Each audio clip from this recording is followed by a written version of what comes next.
See, the object of studying literature is not to answer questions but to ask questions.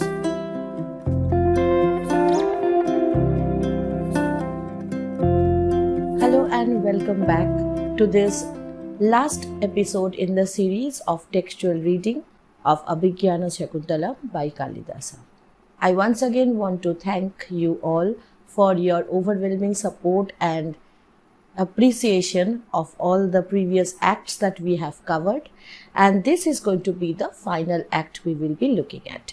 The seventh act is titled as Sakuntala's Prosperity, and this is where the play's conflicts and sadness, everything comes to a conclusion and comes to end with the final resolution. Stay with me till the end of this video as we go through the important lines and try to understand how the plot progresses to reach the final conclusion. Thank you for subscribing, and if you haven't done yet, I would ask you to do so that you don't miss any notification or any updates that we provide here. This is Monami Mukherjee. You are watching nibblepop.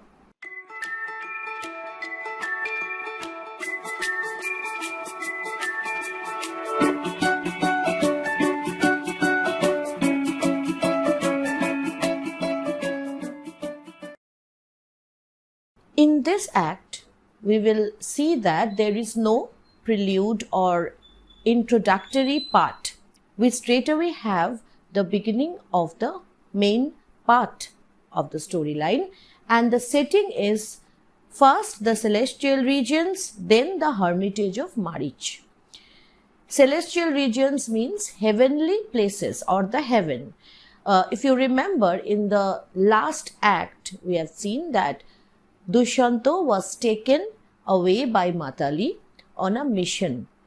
Lord Indra, or the king of the gods according to Hindu religion, Hindu mythology, his palace, the heavenly palace, was threatened by the followers of Kalnemi, the demon or the Asura as you say, and Dushyanta was asked to come to the rescue of the gods. In this scene or in this act, we will see that he has already taken care of that mission and he has brought back security and peace in heaven, and now he is descending to earth. He is accompanied by Matali, the charioteer of Indra, as he is driving him down to earth. As we will look at the beginning of this act, we will feel kind of a deja vu, the kind of cycle of life being acted upon, as if through these moments Kalidasa is not just trying to bring this play to a conclusion, but also our own memories are aroused, memories of the previous act. So let's find out. The king addresses Matali. Matali, although I have carried out the mission entrusted to me by Indra, the Munificent, I feel that I have rendered him too slight a service to merit that special welcome he accorded me. Now, when the king enters the stage here, we see that he is on a chariot driven by Matali, and this brings to our minds the first act where the king enters the stage accompanied by his charioteer. Remember that Suta episode? And somehow we feel that through these reenactments, a kind of resolution will be attempted. Okay. The king, he speaks with Matali. He says that the gods have honored him and he feels that he hasn't actually provided that much of a service when compared to the kind of welcome he has received, the kind of recognition they have given him. And this reveals the humility in King Dushyanta, which is a very good asset if found in a king. Usually kings are arrogant people, proud people, but here we find that Dushyanta is a humble person, and he says, the honor he did me, is now talking about Indra, because Indra is very grateful because Dushyanta killed the demons freed the heaven. He did me at the time of my leave-taking went far beyond my wildest expectations. Mark you, in the presence of all the assembled immortals, he made me share his royal seat. So Indra was very graceful to offer his royal seat to Dushyanta, and not just that, he also offered him the garland which he was wearing. And Matali says that you have deserved it. So here we find that a conversation is going on between Matali and the king, and then the king suddenly notices the surroundings. Now they are on an aerial path, they are up in the sky because they are coming down from heaven. And while coming down from heaven, he realizes that he had not paid attention to these beautiful places when he was going up to fight the battle. Of course, he was more focused on Kalnemi and the demons whom he was supposed to defeat in battle, and therefore he did not pay attention to the scenery around him. And here he realizes that it's a beautiful path that they are taking. And we see through these lines that it is indeed a very beautiful world. And Matali says that this is the path of the wind Prabaha, hallowed by Vishnu's wide-stepping second stride and free of all worldly taints. Now there is this allusion, this reference to the Vaman avatar of Vishnu, where it's a very small story, it's a very common allusion found in Hindu scriptures, that Vishnu, he took the shape of Vamana and he demanded the land which he could step on. The king said that Vamana or a dwarf, he wouldn't take up much space, that space could easily be donated to him. And then it was seen that Vishnu, shaped as a Vamana or disguised as a Vamana, he put one step that encompassed the whole of earth, and second step that encompassed the whole of heaven. So the second stride of Vishnu, or this Vaman avatar of Vishnu, means the heavenly places. Okay, so now they were journeying through these heavenly places. And then they realized that they have descended into the path of the clouds, as the king rightly points out. And you see that through these images that Matali describes, that the king sees around him, we get to understand that this world is different from the previous worlds we have seen in the different acts of Sakuntala. First, we have seen the world of nature, the green world of Sakuntala. Then we have seen the world of civil society, of the court life, the city life of Dushyanta. And now we are entering into a third and elevated space, a magical space, which is unique from these two places. All right. So here Kalidasa is trying to, dismantle or deconstruct the binary of nature, city. Like there is a third world beyond these two binaries. Okay. And while they are descending through the clouds, it is very interesting how Kalidasa is describing through Dushyanta's words, because nowadays we have aeroplanes, we have helicopters, we have drone cameras. We know what it feels like when you look at the earth from up above. It's a very common sight for many people. And even if you are not a person who has been on an aeroplane, you have obviously seen on television, in movies, how the earth looks from above. But Kalidasa did not have that kind of privilege. He did not have that kind of technological know-how. So this whole thing is his imagination, and he writes beautifully. Especially I want you to look at the last line that the king says, "See how the earth looms at my side as if some mighty hand had flung her up to me." Now, through many acts, we have seen that the earth is considered to be wedded to the king. And so this expression that the earth is flinging her hands to the king also has a different dimension to it. Okay. So in a way, it's a beautiful scene that is created. And why is this necessary to use so many expressions? Because in traditional classical Sanskrit drama, use of props, use of background scenery was limited. And whatever scene was to be presented was presented through the words that the characters uttered. So here, these words in these speeches serve as props that set the stage. Okay, that's why Kalidas is spending so much time talking about what the scene looks like.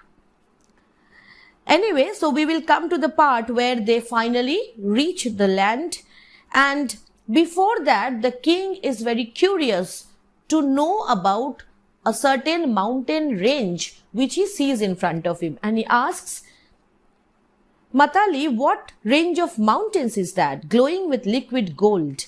Notice this word gold. We will come to it later, why I asked you to remember this.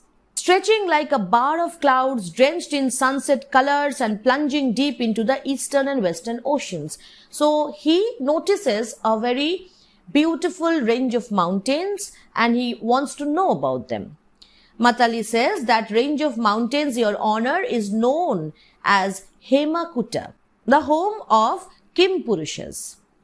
It is there that the highest form of penance are wrought. Now we know that sages, they often go to the mountains to practice penance, to meditate, and they follow a very strict, disciplined life without any kind of comfort. I'm thinking only about God and religion. So this is that kind of a mountain. They decide to go and visit the place, and Matali also says, and listen further, gracious prince, the Lord of beings, born of the light, sprung from the self-existent itself. He, the revered parent of gods and titans, leads with his consort here a life of penance. This reference is to Marich or Maricha. Maricha Muni, he is considered to be the parent of gods and titans, a figure of great reverence, and he is living in these mountains with his consort. The parallel becomes more effective through these additional informations. What kind of parallels? That in the first act, we have seen that the king, he came to know about Konno and his hermits and about that place, that hermitage beside the river Malini. Here, he got attracted to this particular hermitage which belonged to Rishi Maricha.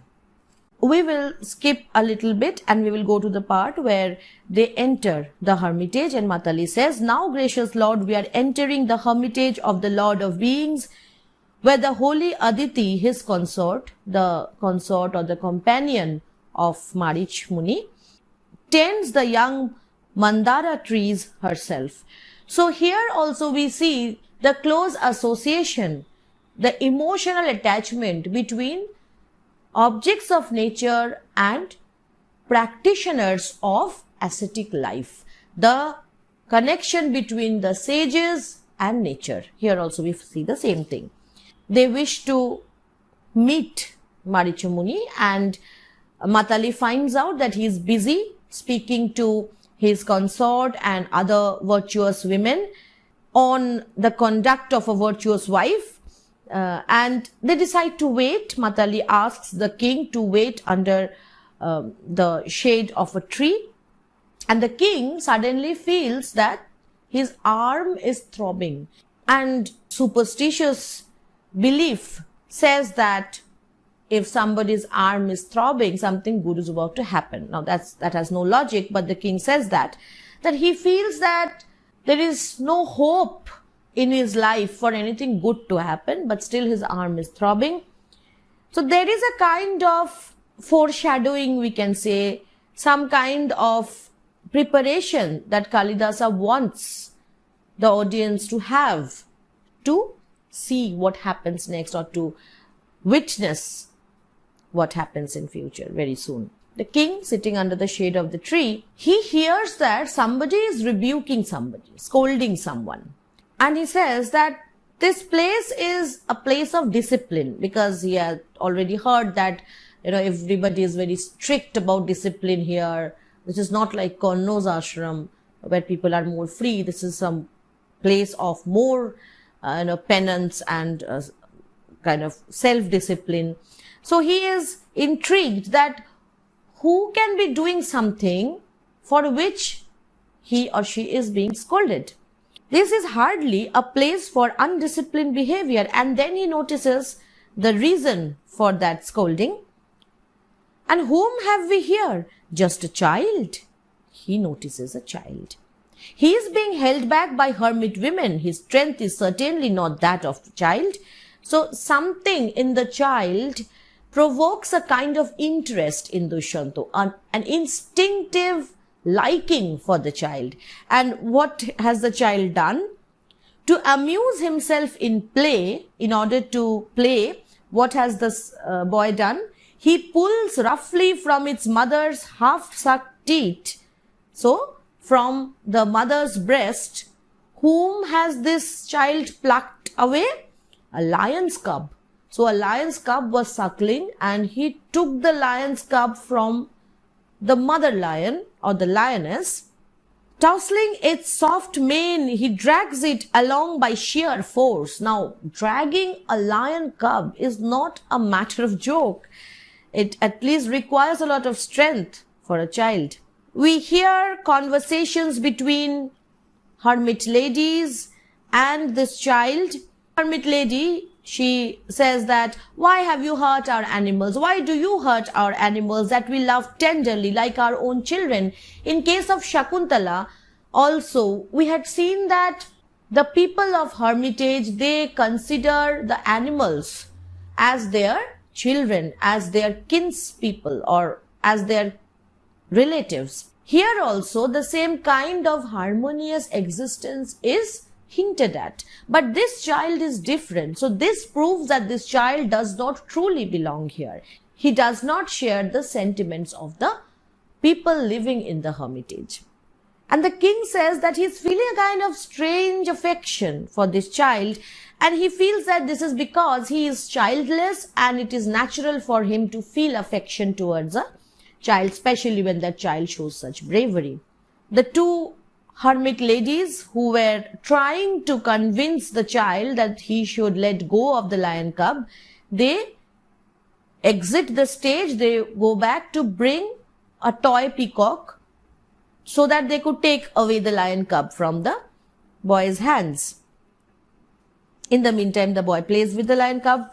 The king speaks. Let's look at that speech here. Oh, how my heart goes out to this wayward little fellow. Wayward means naughty, undisciplined, somebody who doesn't follow any rules.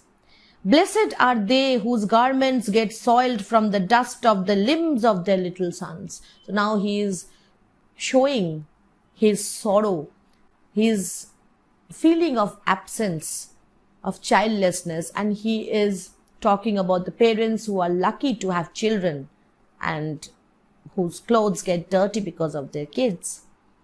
And this evokes the kind of Vatsalya rasa which we have seen Kalidasa evoking time and again, especially when Sakuntala was leaving the hermitage. And this rasa is unique to this king because he doesn't have a child. So in order to have a Vatsalya rasa, you do not have to have a child. You don't have to be a parent. Sometimes absence is also a source of Vatsalya rasa. So it's a very unique kind of abstract emotion that the king feels right now. Hermit lady comes back and she wants the king to help them rescue the lion cub. And the king comes and he speaks to that child directly, and see what he says. Listen, son of a great sage. The king thinks that this child is child of a sage because this is a hermitage and his parents are probably residents of this place. So he says, son of a great sage, Why do you act in this wanton manner, in this lawless manner, alien to the life of a hermitage where the spirit finds its tranquil home? This is a place of peace, tranquility, tranquil home.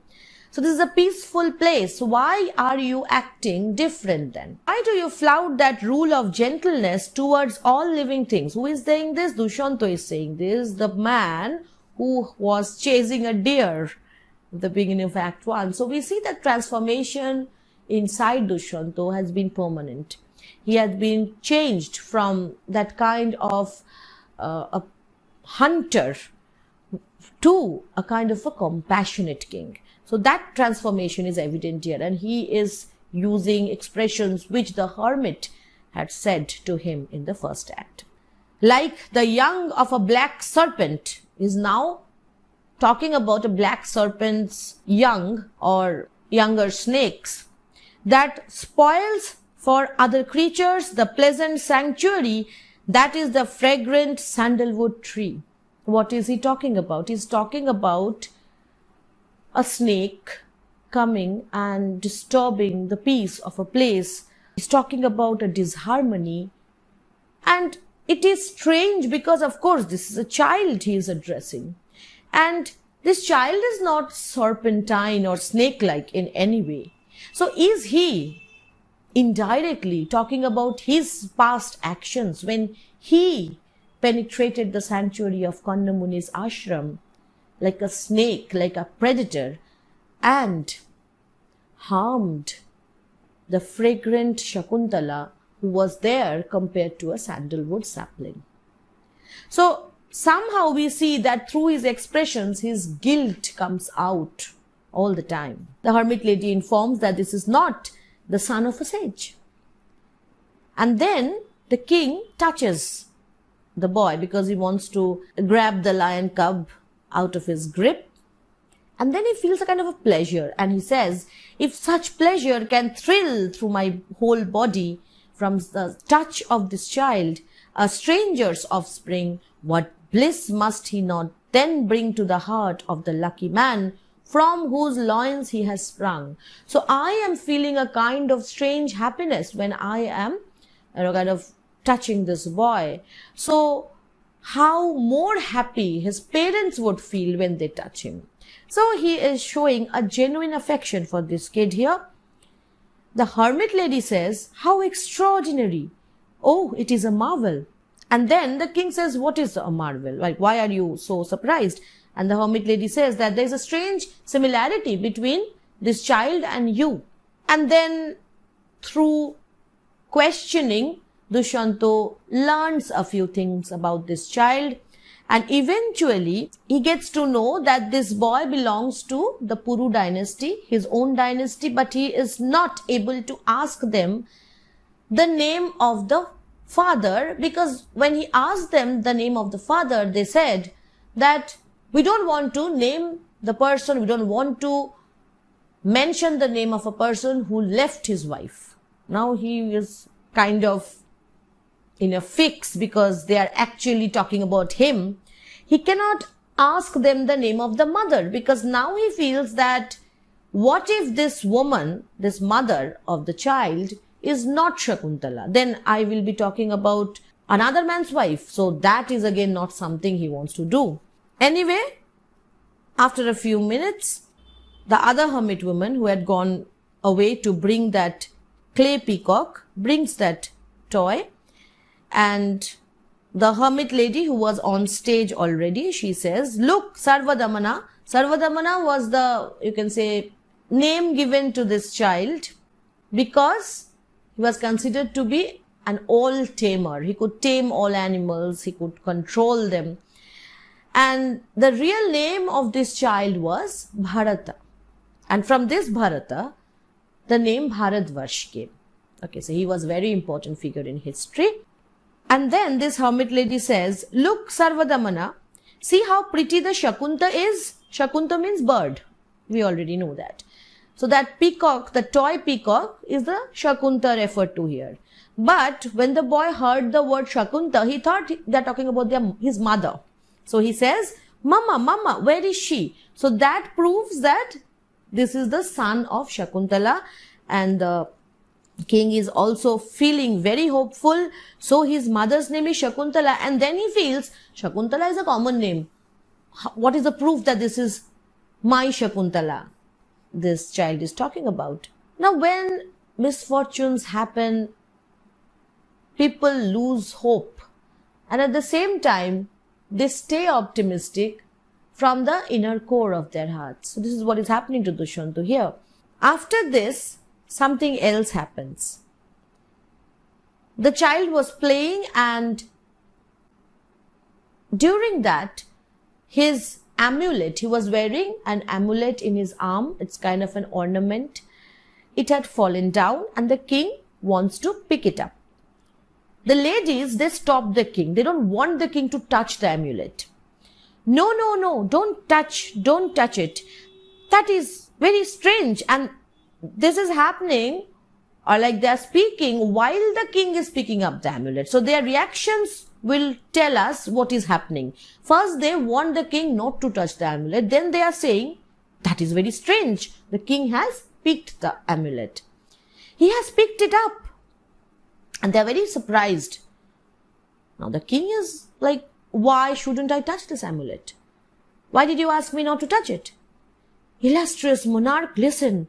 This is an amulet of divine power made out of a herb of immense virtue. So it's a very powerful thing. It's like a magical thing. Named Invincible. The name of this amulet is Invincible. And it was tied on the child's wrist at the time of his natal rites when he was born. And certain celebrations or ceremonies were conducted. At that time, this amulet was tied on the child's wrist by His Holiness Maricha. So Maricha Muni, he had given this as a gift. And what was special about it? If it falls on the ground, no one except himself or his parents can safely pick it up. If this amulet falls and somebody else goes to pick it up, then that amulet would turn into a serpent and bite the person who wants to steal it. Now this was done to protect the child and at the same time to protect the amulet. But what is important here is this episode is significant to prove without any doubt the parentage of this child, the birthright of this child.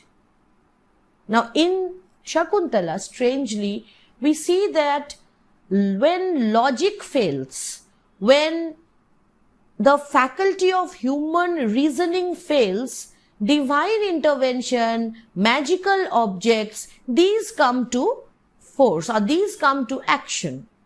This amulet is providing the king with the proof, a tangible proof.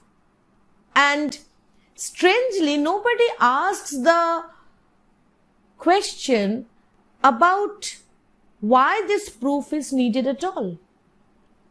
Because everybody knows Dushyanta is the king. Everybody knows that Sakuntala was wedded to him. These people know. They have been with Sakuntala for quite some time now because Sakuntala had given birth in this hermitage. But they also need this amulet for proof. And we as audience, we need this proof. Time and again, women have been asked questions about loyalty, virginity, about the sanctity of their motherhood. We have seen figures like Sita facing the kind of trauma which a woman faces when questions are asked about the legitimacy of their children. Sita didn't have an amulet to prove her legitimacy. Her kids, Love Kush, they were mighty enough to defeat the king's horses and king's men.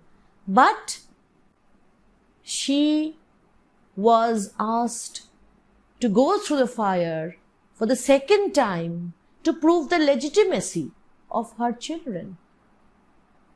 So, show of valor, show of bravery does not prove anything.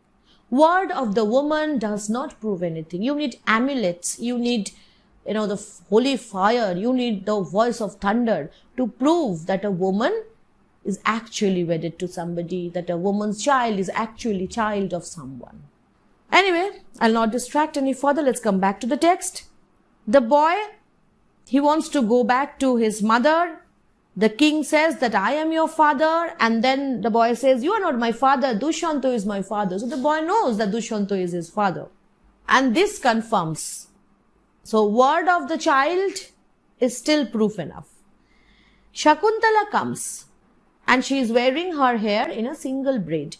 Unlike the time we see her in the first act or in the subsequent acts where she is wearing her hair in stylish braids and buns and decorated with flowers and garlands. Here we see that she is thin, almost emaciated, and her face reflects the kind of disciplined life she has led, the life of negation, the life of being away from all that is beautiful, all that is luxurious. She is away from all that. And the king looks at her and says, here is Lady Sakuntala. It is she, dressed in dusky garments, her face fine thin from observing strictest vows. Her hair bound in a single braid, pure, upright. She keeps the long vow of cruel separation from me, who acted so heartless to her. Note the kind of words he is now using to describe Sakuntala. Earlier he used to use words like bee, butterfly, flower, all shallow things, all fluttery things. Now he is using expressions like pure, upright, okay. And this shows that he is looking at Sakuntala, the woman, for the first time. Earlier, it was a carnal desire which he felt towards her. Earlier, he could see only the outward beauty. Now that the glamour of that outward beauty is gone, she has matured into a woman of substance, a woman who can exercise her choice. Now he can see the real beauty of Sakuntala. So this separation was necessary, not just for the sake of this plot development. This separation was necessary for this character development too. Dushyanta's eyes are now actually opened. Sakuntala says, this does not seem to be my noble lord. Who then is this man? Defiling by his embrace my child who was protected by the sanctified amulet. The king was hugging the child, and Sakuntala does not recognize him. We don't know if she really does not recognize him or she does not want to recognize him. She thinks that this man is a stranger. Here, Kalidasa is providing a voice to the woman who has been wronged. The boy goes to Sakuntala and says that here is some stranger who calls me his little son. And the king, he now falls in front of Sakuntala, falls to her feet and says that it has come to a full circle now. It is me who wants to be recognized by you. And Sakuntala gradually opens up. And eventually she starts sobbing, crying. The boy asks, who is this, Mama? Who is this? Sakuntala says, ask your fortunes, my little one. And she weeps bitterly. Why is she weeping? Because she feels that this man has rejected me. Now he comes back. He seems to recognize me. How should I react? She knows that she has no choice. She doesn't have the choice to reject this man. Thankfully, what happens after this provides some consolation to her. But this moment, she is weeping not just because of happiness, because she is weeping bitterly. And she says, oh my lord, rise. The king had fallen in front of Sakuntala seeking forgiveness. It must be that I had to reap the consequences of some wrongdoings on my part. Maybe I had done something wrong and you have rejected me. I don't know why you couldn't recognize me. But what she asks is very important. She asks, how did the memory of this most unhappy person return to you, my lord? You seem to remember now what has happened. Now, how did this happen? And then the king does not answer her anything directly. He's saying, once I have plucked this wounding dart of grief from my heart, I shall tell you all. I will tell you why I remember you. Okay, and then he tries to postpone that telling. He doesn't want to tell Sakuntala why he remembers her now. And then while he is weeping, and while Sakuntala is weeping and Dushyanta is wiping away her tears, Sakuntala recognizes the ring or sees the ring, notices the ring. Oh my lord, this is the ring. So the king is not straightforward. He is not saying that I recognized you the moment I saw the ring. He knows that would sound stupid. The king says that, yes, and it was its amazing recovery that restored my memory. Now he has no option but to tell the truth that, yes, it was recovered and I remembered you. Where I failed in convincing my lord, Sakuntala says, so where I could not make you remember me, this thing has succeeded and done just that. Beautiful lines. And then the king says, then let the vine receive once more the blossom that is the symbol of its union with the springtime. Vine is Sakuntala's finger and blossom is the ring. So he wants Sakuntala to get the ring back or take the ring back, receive the ring back and wear it because that is the symbol of their union. Sakuntala absolutely does not think so. She says, no, my lord, I don't trust it. Let my lord wear it himself. She is not interested. After this, while the audience is still struggling with the feeling that what would happen now that they recognize each other, but the question of recognition itself is questioned, what would happen now? Now the final resolution comes through the intervention of Maricha. Again, a divine intervention of a sort, because after this, when they go to meet Marich Muni, he informs them about the curse of Durvasa, the curse about which he had not informed Sakuntala when she had arrived. I don't know why. He was waiting for Dushyanta to come. He could have gone to Dushyanta and told all this. He didn't bother.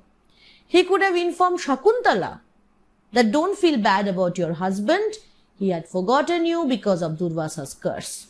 Maricha informs them that this failing memory of Dushyanta was not something for which Dushyanta was responsible. Although we had tried to logically understand how this curse was not the only reason behind what Dushyanta did. Anyway, with this kind of deus ex machina, the kind of divine intervention, some sort of conclusion is tried to be reached. And Sakuntala says, thank my good stars. And before that, king says, then I am free from blame. Maricha comes as a good solution provider. My lord did not really wish to spurn me, Sakuntala says. He did so only because he had forgotten all about me. But I have no recollection of ever being cursed. Or is it possible that being absent-minded on account of the separation from my husband, I was oblivious of a curse? So she never heard the curse of Durvasa. But her friends, again for their protectiveness, they thought that Sakuntala was a weak person, so they didn't tell her everything. They just asked her to keep the ring safely and present it to the king. Now these things are making sense to Sakuntala. I wonder if that was why my friends asked me to be sure and present the ring to my lord. Maricha, feeling relieved now that his responsibility of taking care of Sakuntala and her child is over, they provide them with lots of blessings, and as the act ends, we find that harmonious peaceful, happy moment is reached. Maricha, he advises the king to mount the chariot of Indra with his son and wife, return to his capital. And the king, he also commits to the continuing friendship of the two worlds, the heavenly world and the earthly world. We see the union of the magical world with the natural world and with the earthly world, because while the world of Sakuntala in the first few acts, that was the world of nature, the green world, as I've already told, this world, the world of Maricha, is a world of gold, because all the kinds of expressions that are used are expressions usually associated with jewels, gems, and gold and ornaments. So this is a land of, you can say, refined ascetic life, Maricha's world. Anyway, at the end of the act, we see that Sakuntala's prosperity is ensured, and thus ends the play entitled The Recognition of Sakuntala. But what the seventh act gives us is not the recognition of Sakuntala, but recognition by Sakuntala, which means Sakuntala was recognized in Act 6 itself, when the king was presented with this ring by the policeman who recovered it from the fisherman. But in this act, Sakuntala recognizes Dushyanta.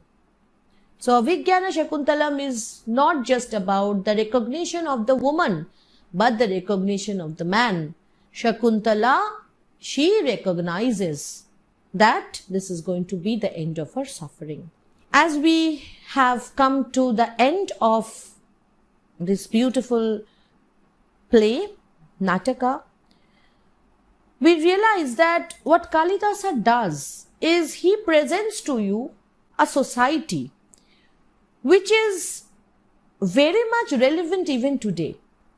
He presents to you all the different shades present in today's society, but he presents the story of something which belonged to past ages, to offer a kind of grandeur to it, so that we feel that this is about a time which has happened in the past, but it is also about a time which is going to come in future. This is the relevance of Kalidasa, because while he is showing you a reflection of society, of its values that seem to be contrary to empowerment of women, contrary to the voicing of women, and at the same time he provides an opportunity for the women to actually speak. Wherever Sakuntala finds an occasion fit enough, she is taking a stand for herself. Maybe she is not presented as the more spirited personality which we find in the lines of Mahabharata, that is the source of this play. She is still a very strong character, far stronger than Dushyanta. Now, whether we can call Kalidasa a feminist through the questions he is asking, subtly hidden within the pages, because he knows that if he asks questions openly, his play will be rejected. He has to somehow make a compromise. Whether he is a feminist is a question I place before you. If you have seen my explanations of the previous acts, I have repeatedly helped you ask questions, and I'm really happy that you are asking questions which is relevant even today. See, the object of studying literature is not to answer questions but to ask questions. So if this series on Sakuntala has made you feel that you have 100 questions rising in your heart, then this series is a success. Then I have been successful. Do let me know if I have triggered any question in you. I will be happy to ask the same kind of questions through interactions. I hope this series would be illuminating in some way and would help you engage in active reading of the texts which are prescribed for you in your syllabus. Hope to see you all very soon with a brand new video. Till then, stay subscribed, stay happy, and bye-bye.